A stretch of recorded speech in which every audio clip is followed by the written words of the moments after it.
All right. Well, we'll go ahead and get started. Again, thank you for being patient today. Running a few minutes late, but we'll cover a few more topics as we're going through the system design. So, same way we've been doing for the past couple of weeks. Tuesday, we'll continue a couple topics, system design, kind of keep giving you just a high level overview of how software systems work. And then on Thursdays, we'll continue wrap up some of the topics around the algorithms. So a couple more weeks of that, and I think you guys are going to be in good shape for your graduation date. So today we're going to go over some of the topics that we. Let's share my screen. We started talking last Tuesday. So just a few kind of refreshers here, right? So as you're looking at this, we talked last week, we talked a lot about storage, right? We talked about memory and hard drive space. If you recall, any questions on that? Anything that popped up on the stuff that we discussed last Tuesday around the storage disk, around the random memory, and hard drive that sparked any questions? No, all good. Hopefully you guys had a chance to mess around with your system resources and see how much RAM you have and that type of stuff. And then we started talking about latency, right? We talk about latency, and that's really all around how fast data goes from server to server. So really big topic in the modern world, because the users are sending a lot of data over the wires. The files are getting bigger and bigger, and the computer systems grow larger and larger in terms of where the server and where the user is, right? That's a big thing, because right now, like Facebook, for example, is in every country probably, right? So, which means if you think about it, if we have just data centers in the United States, right, where they have their applications, and the user is accessing from like Australia, that's halfway around the world. As you can see, if we that means we're going to have a lot of latency. They have to go through so many internet service providers, including under the ocean cables and that type of stuff, to get to the server to serve them every page, and then get request response. That would be huge amount of the latency would be pretty poor, right? So that's why it's important to understand the concept as you are gearing to be QA engineers or software engineers, doesn't matter, but it's good to understand that it takes time to send. The farther you send data, that the more time it takes to send it. So, and that's why it generally it generally is a good practice to keep your servers where you serve your close to your application closer to your users.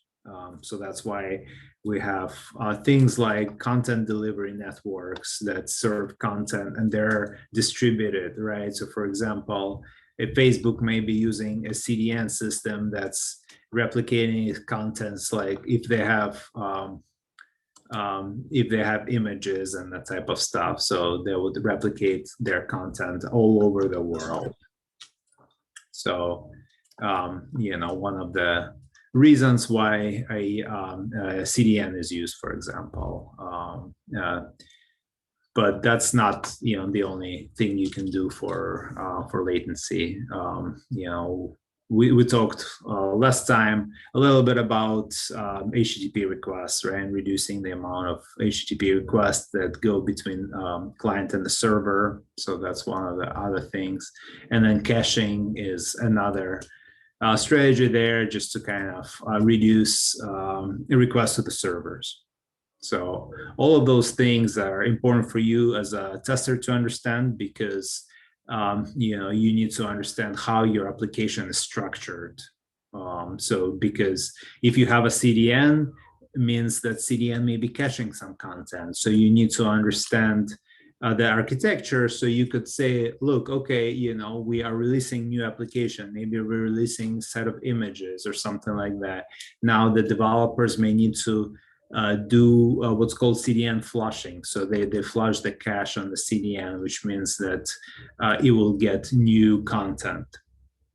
I've had many situations where we used CDN and we released new pages for the application, and the pages would have things that we rely to get for the users to get our CDN. For example, videos and images and that type of stuff, even a JavaScript files, because CDNs, content delivery networks, are used even to deliver some of the code, right? Like JavaScript and other frameworks, Bootstrap.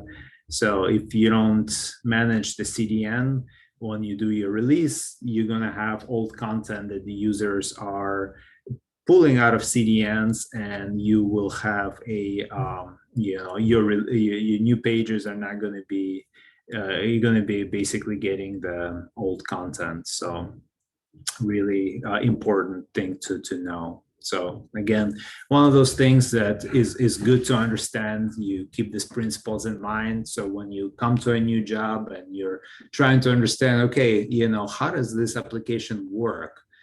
You don't just look at, okay, what's the interface look like?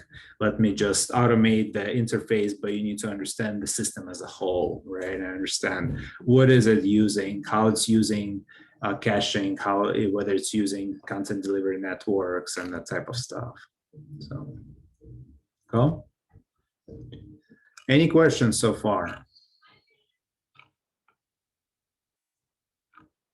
Cool. So moving on to throughput, right? They're related, latency and throughput. Well, latency is really figuring out how fast you can move your data, and that's why companies use the tactics we just described, which will go into some of the testing strategies you may have. Throughput is really about how much data is transferred at a given time. So the difference there is how much data can you send, how many, how much data can go over the wire without overwhelming your resources. So as you can see, you may have in this really ugly drawing, you may have a lot of clients, and they're going to be sending stuff to a server, right? So think of that as your server.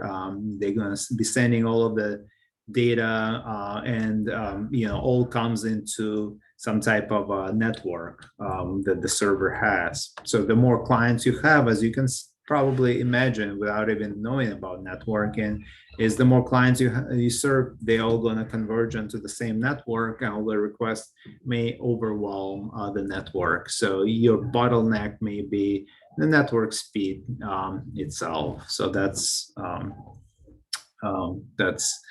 what the bandwidth is all about. So couple of ways that companies are increasing the throughput or the bandwidth is using one of the most common ones you'll see out there is called load balancing, or scaling out using load balancing. So another really important concept you need to at least keep in mind, because also goes along the same,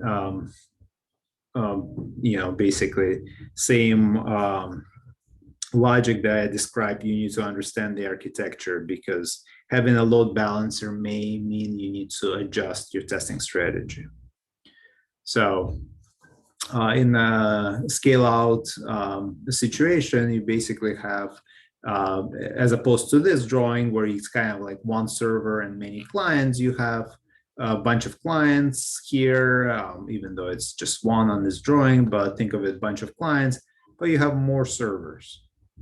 So you basically, instead of everything going to kind of the same same network, same computer, you go to different computers here, right? So basically, what happens is you have a piece of software in the between your users, so your clients, your users, and the servers where you keep your applications, and this load balancer basically takes many requests from the servers, and then it sends them to your web servers that process the request and send back the data.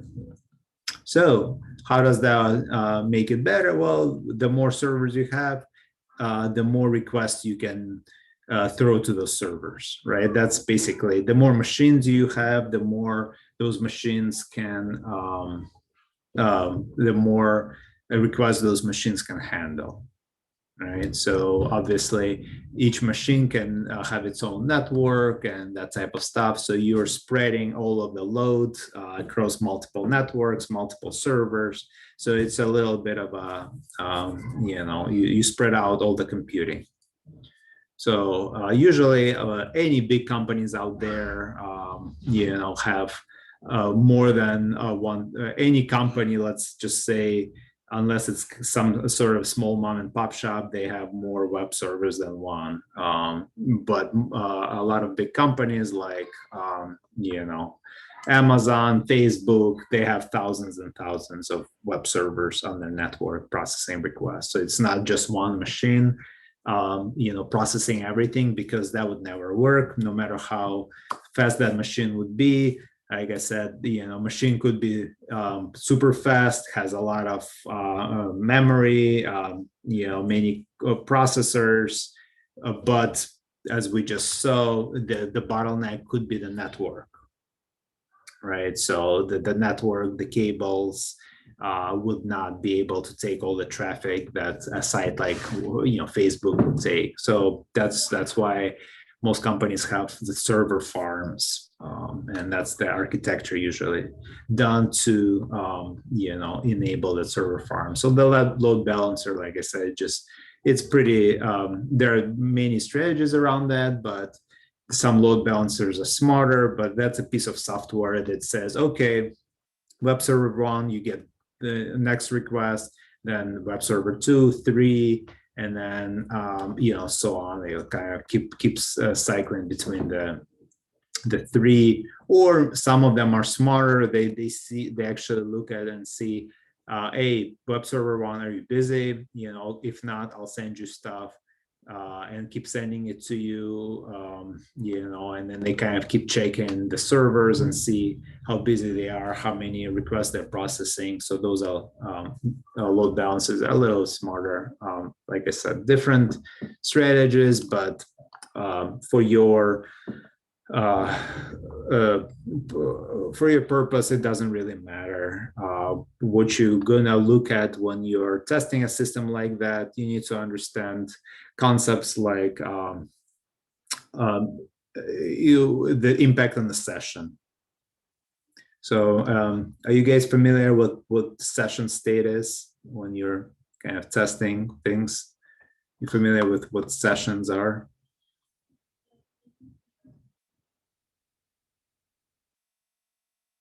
Not yet. Haven't walked through that. So let me talk about that a little bit. So sessions are basically ability for your computer system to remember a user, right? So when you go and sign up for, to go on a site, you are sending requests back and forth to the server. So there is something called session state, and it could be handled in many different places. But on a large scale, it's basically how your website or web application remembers who you are. as you're interacting with it, right? You know, you may create an account at some point, but still you're gonna have some type of information that's sent between your computer and the server, and that could be stored in various places on the server, in cookies on your machine. Doesn't matter. That's basically all concept of the session state. So the session. Sorry, is this related to the API? No, no, no, not at all. Not necessarily. Usually APIs don't have that concept, right? Because APIs is really about communication using just pure, request and response. Usually, you don't really have session sent via APIs. All right. So session is really, let's say you go on a website and you don't have an account, you put some stuff in the shopping cart, right? A lot of websites will let you put stuff in the cart as guest, right? And they have your stuff in the cart. And when you go try to check out to buy something, they may even have a guest checkout where you don't have to create an account. You just basically buy stuff and off you go. Or they may ask you to create an account or something like that with your credit card. But basically, you can do your basic stuff, right? Without they don't know who you are. All they know is you put something in a cart and you go through a website, right? You send in the request back and forth, and that's contents of the cart, they persist, right? So if you ever wondered how they know, that basically how that works, that's concept of a session. So basically something that they store about you, whatever you put in your shopping cart, you don't have to, as we talked about client server model, right? It's a request being sent to the server and the server responds with a response. Within the request and respond, there is a little token of data called session. And again, I don't want to get in a lot of detail how it's stored. There are many various ways, but sessions is something that could be, it's used to remember who you are, so that every time you refresh a page or go to a new page, you don't have to start over and put items in your cart again or something like that. It conveniently remembers what you did, even though you never told your website who you are, your name, your email address, and that type of stuff. It just remembers the information that you put in the cart. It's going to persist that as you go in and going through the site, you may want to put an item in the cart, and then you go and say, okay, let me browse the catalog again, see what else is out there, and maybe put another item and go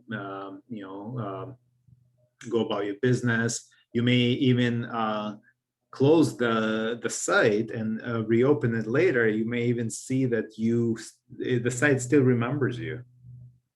Funny, right? You never gave it your information. It doesn't know who you are. Imagine that, right? So that's the concept of the session. And again, session state can be managed.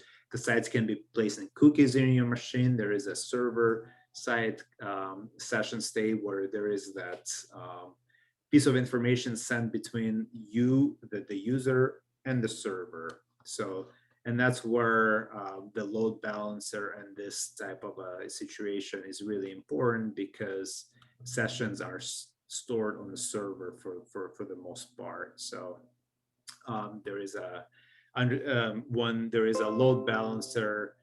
It's very important to understand if there is a session, and then there's usually something called a session state management, which is basically kind of a way to centralize how the sessions are managed. Because when you have this type of a scenario, here's you, right? And you sending stuff, you going through the pages, browsing, for example, on that e-commerce website. So your request may come to web server 1, web server 2, web server 3, and so on.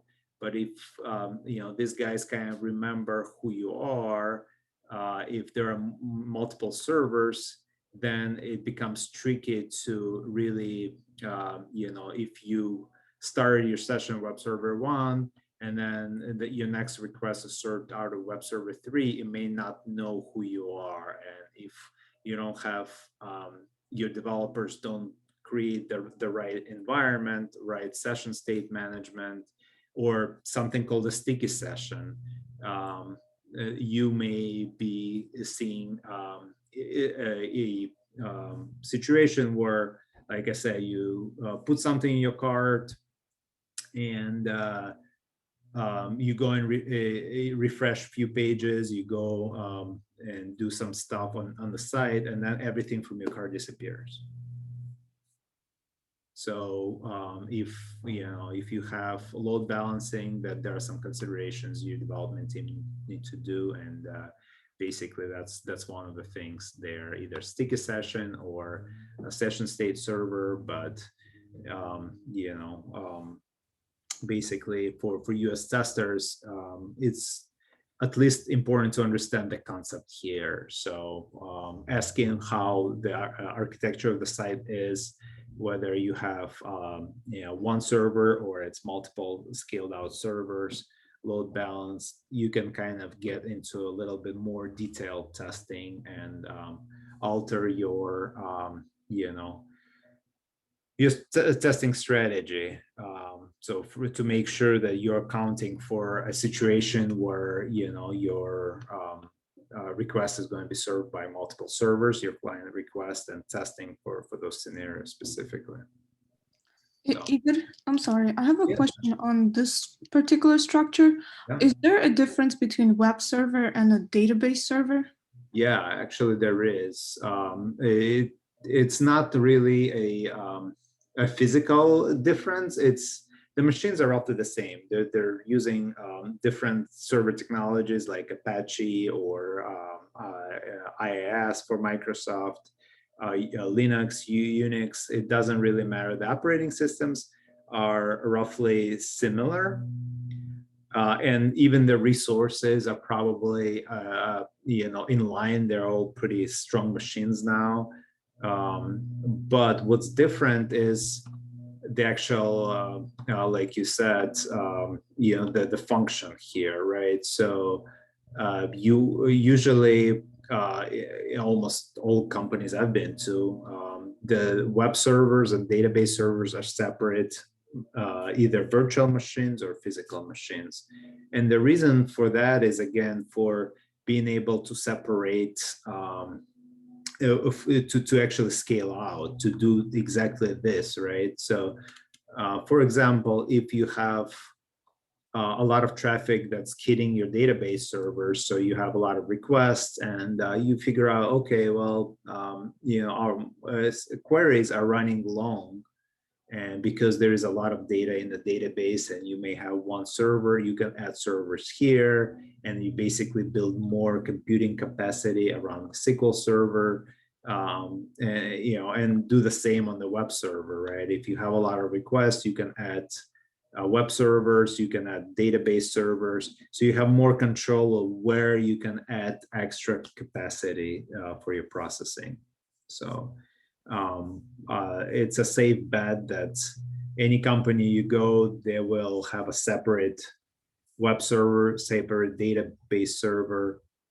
And in fact, actually, there are more, the current modern web architectures have a lot more layers. So I don't want to get you too confused, but we're talking about API servers, right? So like a front end layer that just APIs live.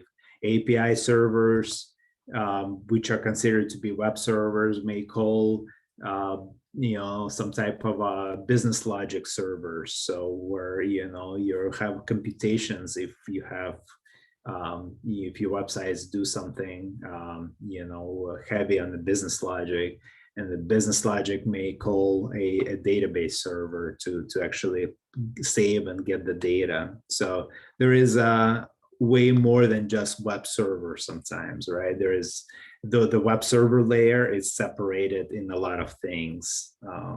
So it's all done to kind of create a system that's resilient, that can you can understand the bottlenecks and quickly scale out those specific bottlenecks. And also, you have different implementations, right? You have different types of clients with mobile, with desktop, clients. They could be hitting same set of APIs. So the API layer is used to kind of share the same, functionality, business logic from, and share and basically serve different front ends, whether you have kind of a Java front end or some kind of Android application front ends. So they all kind of share the back end logic. So as you're learning your companies, when you start your work, it's important to understand these concepts, right? Just to kind of, as you're growing as a QA engineer, understanding actually how things are done on the site is very important. That's I think what differentiates good QA engineers from the ones that just know how to click buttons. And there's much more demand on the ones that can look at the system and say, okay, it's they can work in the complex systems, right? Because not everything is just about let's click a button and see what happens. There are different scenarios, understanding how the systems are structured, so you can understand this is a test environment. A lot of companies may have this in their production environment. They may have one web server in the test environment. So understanding the difference and changing your test cases to make sure you cover the stuff like load balanced environment is critical, because many times companies, you'll have software that works just fine in test, but it has unexpected results once you roll it out to production if you don't account for the differences. So I read a lot about like AWS and the web services. Is this what the web services are and not database services? So they provide space for web services, right? Oh, they provide space for anything you want. Even the database as well? Oh yeah. Okay. And much more. So AWS and Azure are two kind of leading cloud providers for company infrastructure. So there's a good chance the company, if you work for a big company, they're going to have some footprint in either AWS or Azure. One of those two. Azure is a Microsoft offering, Microsoft Cloud. AWS is obviously Amazon. There are other ones like Google Cloud that's also gaining popularity. So those are, I think, top three, with AWS and Azure being leaders. So they have software and hardware to support basically anything you want nowadays. So you can host your web services, you can host your applications, APIs, databases, networks, anything you want in the cloud. We certainly use Azure a lot. In any company I've been for the past 10 years has had cloud presence. So okay, I'm sorry, and I have one more quick question on this. No, that's perfect. Are you familiar with the mainframe and those legacy applications? I'm not that old, but I'm familiar with them in terms of, I know what those are. I was just wondering where they stand in this type of structure. They don't. Those are usually mainframe systems are, really kind of how the system started. You're talking about just big giant computers with the process things. It's usually those are not like web systems or anything like that. They're kind of a computing environments to crunch numbers and that type of stuff. So It's they're not not something you would encounter in the real world nowadays. So also they're not considered to be a database service, right? no, they are. Mainframes will have computing environments. They'll have databases and everything else, but they're more kind of, a monolithic systems where you have everything together. Your web servers, well, your functional servers, your database, everything's kind of in one system. They call it mainframe. So but those are companies still run mainframes, some legacy older companies, but I don't think that's something you're gonna test against a lot or encounter a lot in the real world. So I wouldn't worry too much about learning those. That's most of them are obsolete now and have been replaced with something that resembles this. Got it. Okay, thank you. I Yeah. also have a question. Yeah. About this AWS. Yeah. Yeah. So I just wondering if I will be hired in American company and I live in Europe and I will work from Europe to American company. Can I don't know, the speed of my test runnings, can it be affected by the reason the database located in US? Not there is no any instances in Europe. So Sphere, your question, if the company has their servers hosted in AWS in American data center, right? Yes, and And there you is are no working instances in Europe, and and you work I'm in working Europe. from Europe. Yeah. Yeah.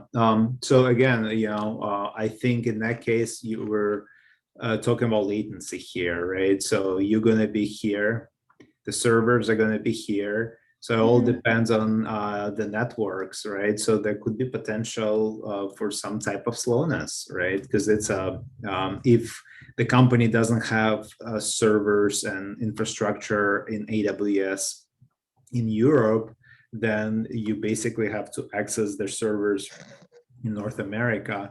So potentially there is going to be, the speed issues. All depends on where you are, what your bandwidth of your network. It's hard to tell, right? I mean, people have worked with Europe and access infrastructure in the United States, but all depends on where it is in Europe, what the internet service provider, what your individual plan is, the bandwidth, and all of that stuff. But it's not, let's say, it's not a ideal approach, but it's not the end of the world. I mean, you can still work if you have pretty good bandwidth, and you should be able to access their infrastructure. Okay, thank you. All right, any other questions? Is this making sense? Is this helping you guys kind of understand the big picture on this part of the system architecture? On high level. Yeah, and that's what I'm really looking for. Just give you high level. Again, not something you're gonna see day one, but it's something you want to keep in the back of your head as you're becoming more and more proficient in testing, and you're becoming more and more knowledgeable about the systems. This will give you some food for thoughts, like, hey, let me understand the actual system that the company has, right? Rather than just looking at the pages of the application. You could sit down with your manager, with the development manager, and have them walk you through the actual architecture. And when they do, it may look something like this. where they're going to have servers and that type of stuff. And then you can just, I think, be a little bit more mindful about the type of testing you may have to do in the future. So the next topic around is availability. So we talked about latency, we talked about throughput, and somewhat related is really availability. And you're gonna also hear that a lot. So good for you to know what's being talked about. What's availability? Well, availability is really how much how much time the system spends kind of being available to you, to the users, right? There's some common numbers you see there, like 99.999 or 99.9 or something like that. So 3 nines, 4 nines, 5 nines. It's really around the percent that of the time over, let's say, a month that the system is up and running. So it's doesn't always matter as much, but more and more, this is something that companies take seriously, because it affects the customers, it affects the customer experience, as more and more customers are relying on their applications for their daily lives and that type of stuff. So availability is really, if I log into a site, is it going to be available? How much of the time, it's going to be down, and that type of stuff.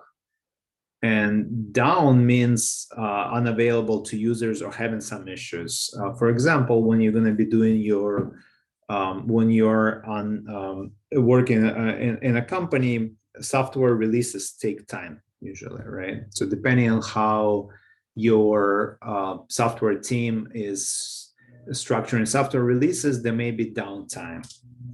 So downtime means you basically deploy something as you're deploying a new release, new code from Git to the production server after you've tested in test environment. You may need to deploy web code. You may need to deploy the database code. So as your team deploys web and database code and other elements like APIs, you may have to back up the old systems. Like databases, then you have to back up the old data. So for example, if you deploy some script, and I think all of you guys have done some SQL scripting by now, right? With MySQL, is that correct? You've done some queries? Yeah. Yeah, so you know how easy it is to do a delete or update statement where you don't have a where clause. We just know how to retrieve some data. Okay, so selecting, right? But yeah. yeah, so you can that's harmless, and but when you talk about updating, you may do some damage, because you may write an update script.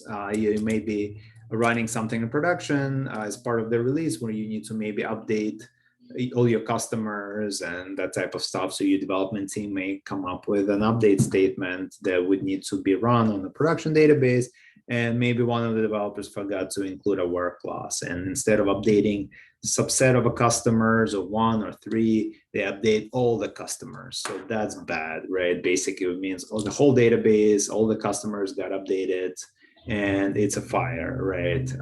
So that's why, to avert those situations, usually software teams do what's called database backups.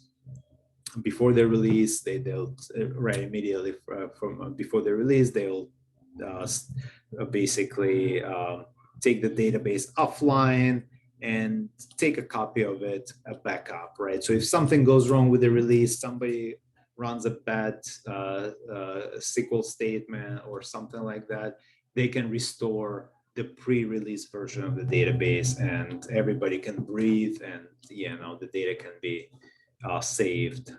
And same with code, right? As you're deploying the code, usually you don't want the customers to be in there, right? Because as you deploy in the code, things are changing on the site. So imagine your customer is trying to buy something, or maybe it's a social media site. They're trying to tweet, or they're in the middle of some kind of complex transaction. Maybe you're you're working on a kind of some type of a financial site site where it's a bank, and they're trying to do a transaction. They're trying to put money or get money out of their account, and you deploy a piece of software. Imagine what they can do, right? You're putting new stuff, and they were all, they were engaging with the old stuff. So that could have some major consequences on their transactions and that type of stuff. So usually when you do the releases, you get the users out of the site. How many of you have seen when sometimes you go log into your bank, they have messages, right? The system is going to be down for scheduled maintenance, like on Saturday at midnight.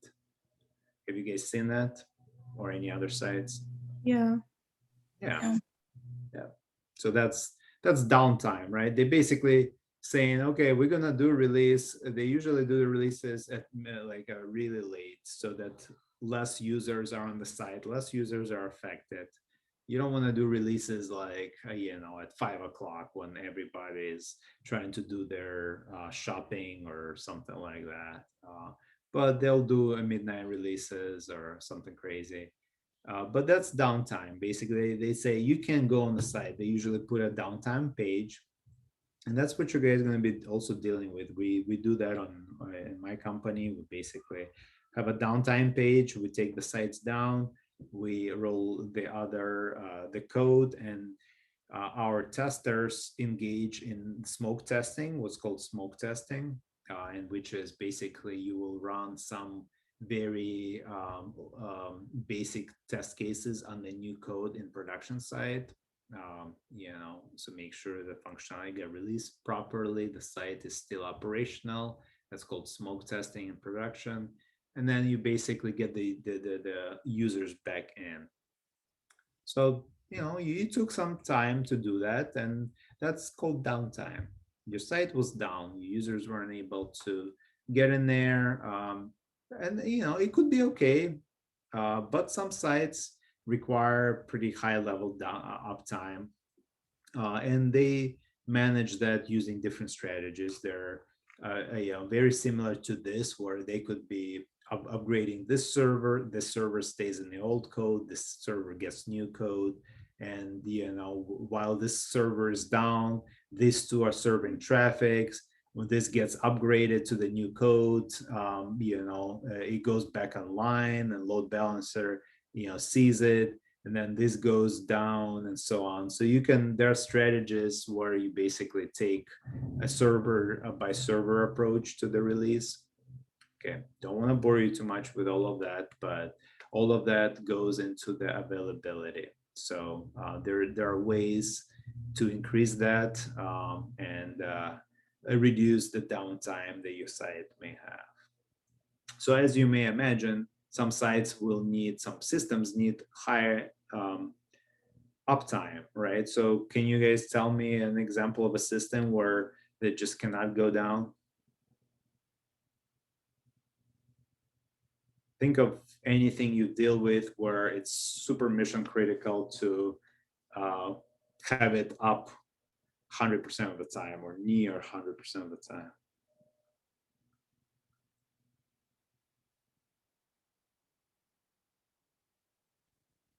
Netflix.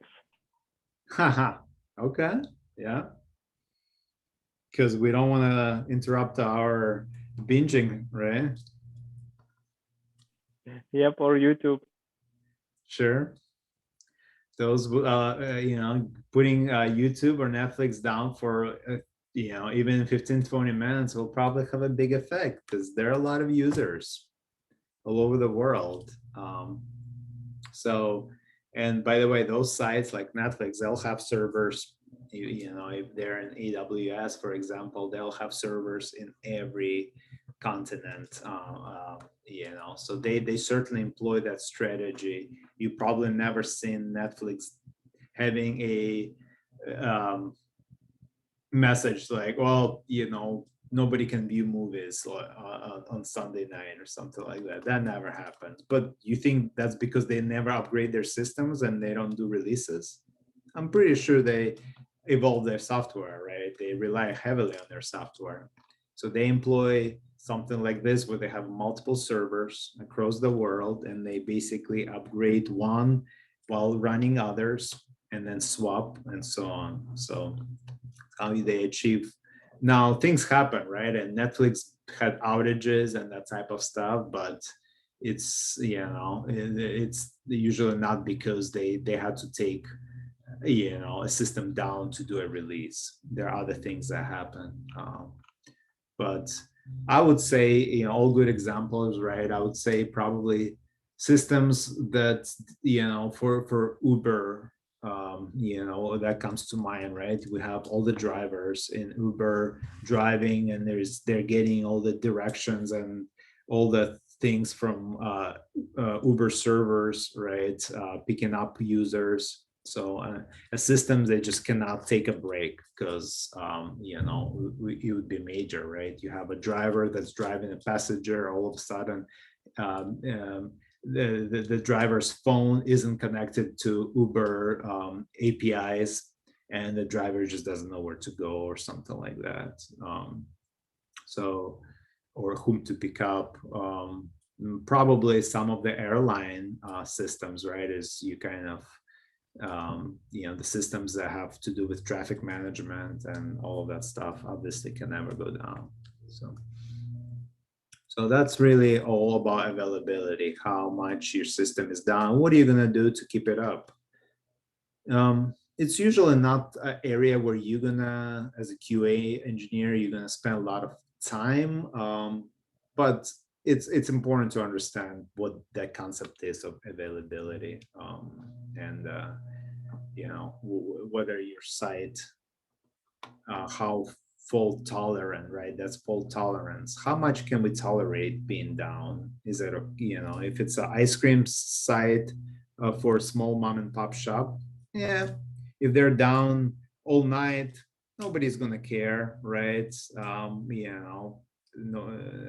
Nobody's gonna have a huge impact. Nobody probably is gonna go at night and figure out and read about your ice cream shop. But if, like I said, it's Uber or it's Netflix or something like that, then the fault tolerance becomes much lower. So couple of things here. Usually availability is measured by the nines. So 6 nines is usually like the highest, and which means per year, if you have 99.9999 availability, you're only down 31 seconds per year. So that's pretty good, right? The whole year, your site is down throughout the year, just 31 seconds, which is good. Most sites kind of go around this 3, 4, 999, 9995, 999. So 4 nines, 3 nines is basically more of a good range for the sites to be in. But it's not uncommon to have sites they just have more downtime. And like I said, if there is a good amount of fault tolerance, this could be okay. If your site is down for 3 days through a year, it could be maybe 3 hours every month, 4 hours every month, or something like that, where you take downtime to upgrade your software, upgrade your hardware. It could be okay, but as long as it's all agreed with the business, with technology, and it's not something that's unexpected.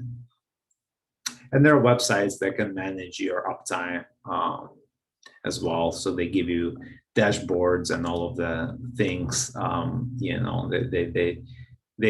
measure uptime of your web applications by sending constantly like requests and figuring out whether you're down or not. So a lot of tools out there. I'm not going to go through much about SLAs. This is really, if you have some kind of a, well, maybe I'll mention it in the context of APIs. So Google, for example, you have Google has set of APIs, and they have what's called SLA, service level agreement. So if you have a paid API, you may have SLA, a service level agreement that calls for higher, percentage of um, availability. So you pay, and this API will be available, let's say 99.99% of the time. So you can rely on it to be almost always available. So there are a bunch of free APIs, and they don't really care as much, right? They may say, oh, it'll be like 99% up, or there are no SLAs. So basically, if you leverage APIs, and a lot of companies leverage APIs now, that's kind of a way to share data, share code. Everything is built, using APIs and things that communicate with APIs. So it's important to understand whether those APIs are reliable, right? If you want your system to be always up, and you code your application to be super resilient, it never goes down, you manage your releases carefully, that you always have some type of a load balancing where you swap servers while traffic is still served by other servers, but you use an API that's down like 4 days out of the year, that could affect your system, right? Because you may have designed a great system, but if your system relies on API to get some data, and that API is down, it could affect your system. So it's just important to understand the service level agreements, and before you leverage API, if availability is a big thing for your company, and you're an engineer there, you need to understand whether the API is reliable. Okay. All right, so we already talked about that, right? We talked about how do we make it available. So it's the same concept I was just described. In here, when we talk about more throughput, you do the same thing. You add servers. The more servers you add, the more availability you may have. You're reducing a single point of failure. So single point of failure in software engineering usually means if you have every traffic going to one web server, that's your single point of failure. Because if that server is down, your whole system is down. Now, with this type of scenario, and this is just the most basic, I don't want to confuse you with a lot more architecture than you need to know as part of kind of being a soft QA engineers.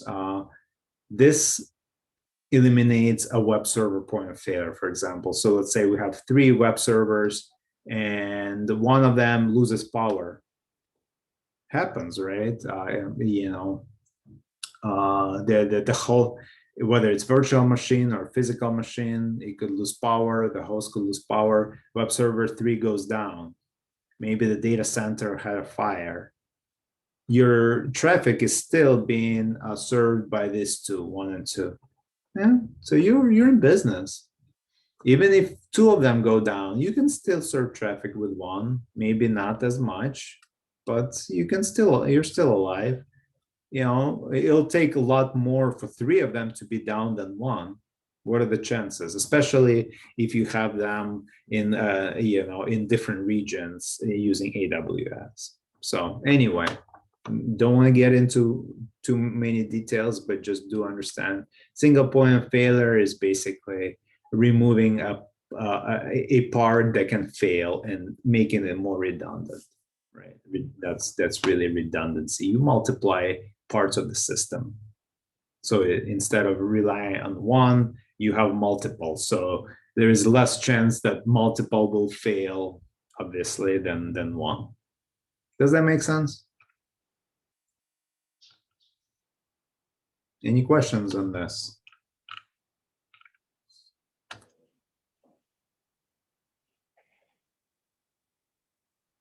No?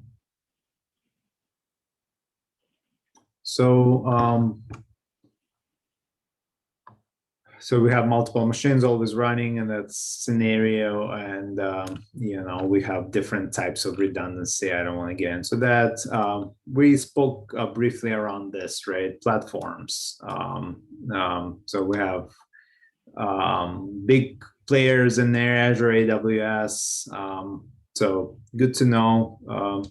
Doesn't really change as much for your testing where the systems are located, more of how they're structured. That's the biggest thing, right? Whether they have load balancing, whether they have some type of redundancy, caching, of any type, CDN, all the things we discussed have more effect on your testing than whether the system is on the company is like location, which is called on-prem, or in AWS and Azure.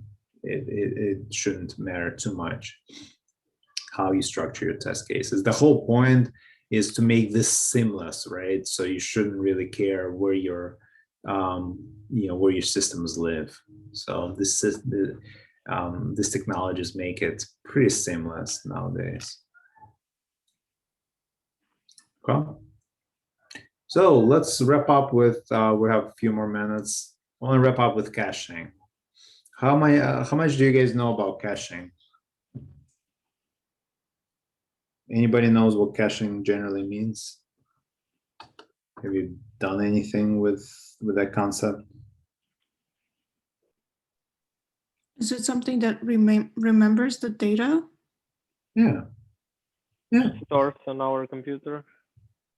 Sure. Okay. Okay. What else? Anything related to caching and testing? Have you guys covered anything in the class? Not really. Okay.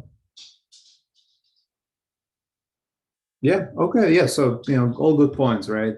It's really about remembering, right? As we talked about the client server model, to give you guys kind of understanding, we said the client sends a request to the server, which serves the page or some type of a data, returns back maybe via API.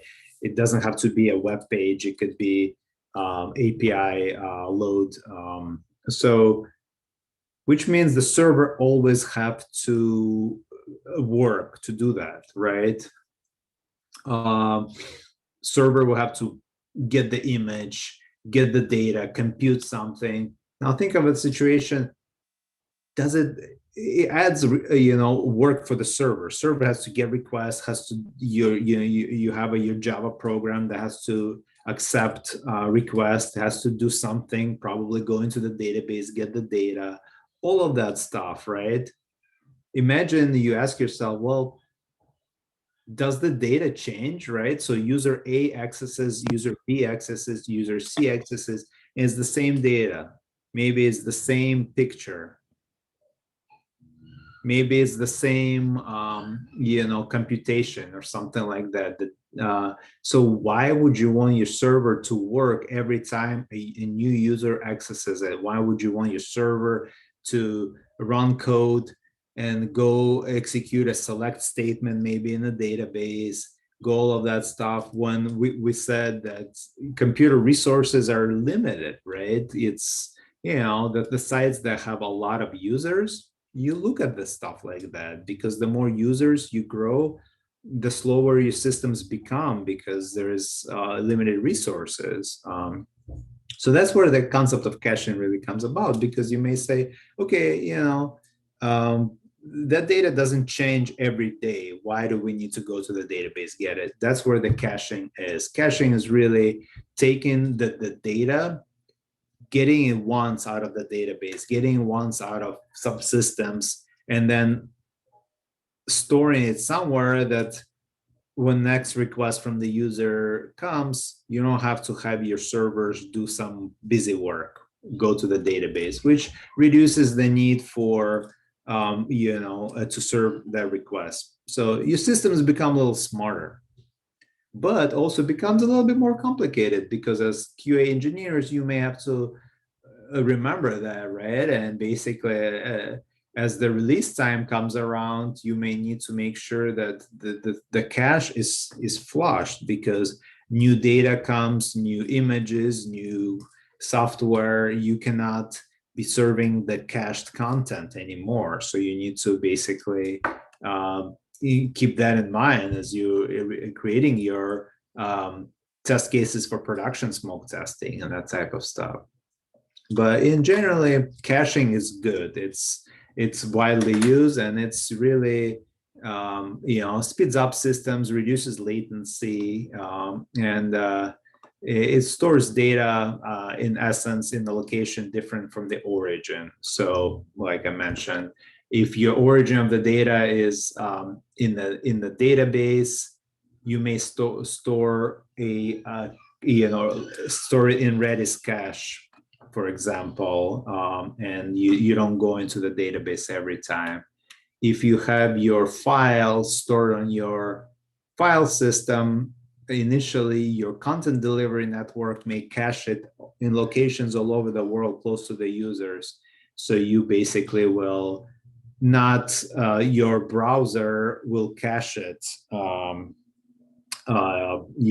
for you somewhere, or content delivery network will cache it. So any case, depending on the type of the data, whether it's image, whether it's API set of data, like data about the user from the database, it can be cached in different places. But the whole point, it's not in the origin, it's closer to the user usually, right?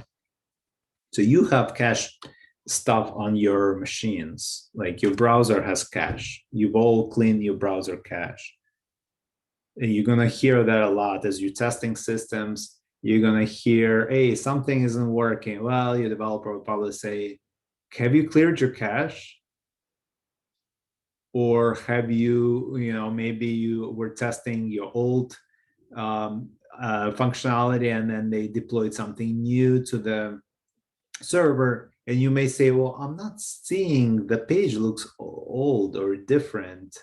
They'll say, well, have you cleared your cache? And sometimes that actually helps. Sometimes it's a true bug, but sometimes clearing your cache will mean you basically flush out all of the old stuff you may have, and your browser will make a request all the way to the server to get the new data, new functionality. So you guys know how to clear cache on your on your browsers, for example? Yeah. Okay, you've done it before multiple times, I'm sure. All right.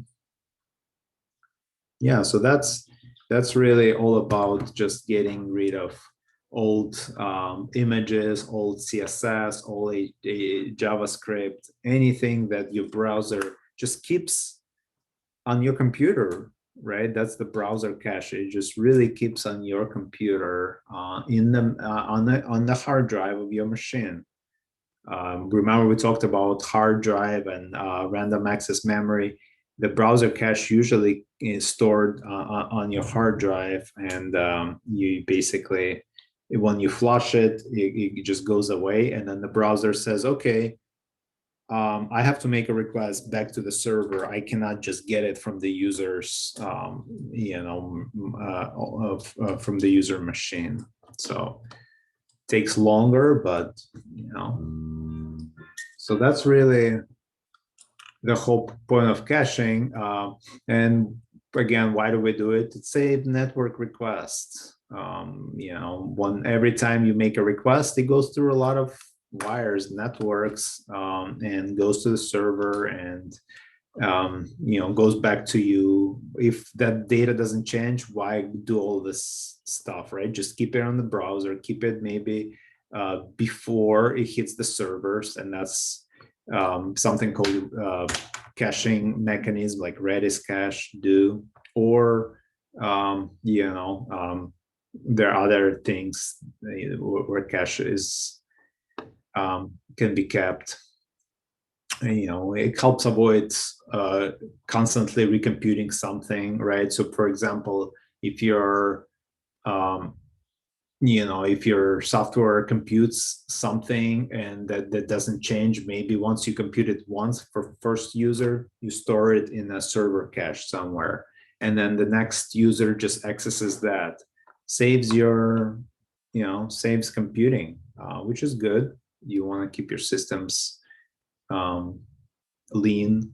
And then potentially the database reads, which is where most of the database, where most of your data will live. So your servers will go to the database, say, okay, give me that data, and they do it for thousands of things. At some time, they get sick of it and say, okay, I'm doing this again and again, going to the database, and the user's asking for the same thing. Why am I getting it from the database? Why don't I just remember it somewhere here, right? Or I make the user remember it, or I remember it on this level without going here, because jumping from this level to this level and to this level is costly.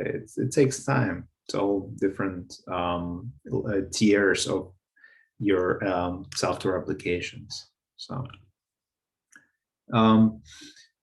we're gonna continue this next time, but basically we're gonna talk about different types of cache, and that's where we're gonna talk more about how you're going to potentially alter your testing strategies when you have different types of cache. Yeah, I already mentioned a lot of these, right? Client, a lot of stuff is already stored on your machines. That's cookies, that's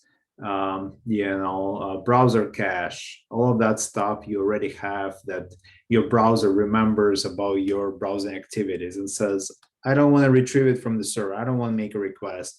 This image will stay here for you, or this cookie or something like that. You already have a lot of that. Server cache, that's basically, client request comes, the server says, I don't want to keep going to the database for this data. That data hasn't changed in a month or a year. I'm going to just keep it here somewhere, and I'm going to save a database read. And there is a, in between as well.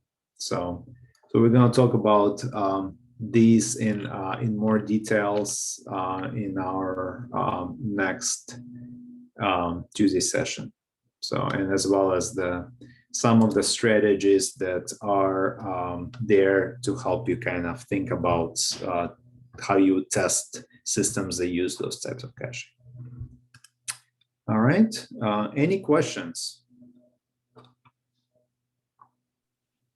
I have short question about this cache. Is there any convention or something like how much and what you can store on a user's computers?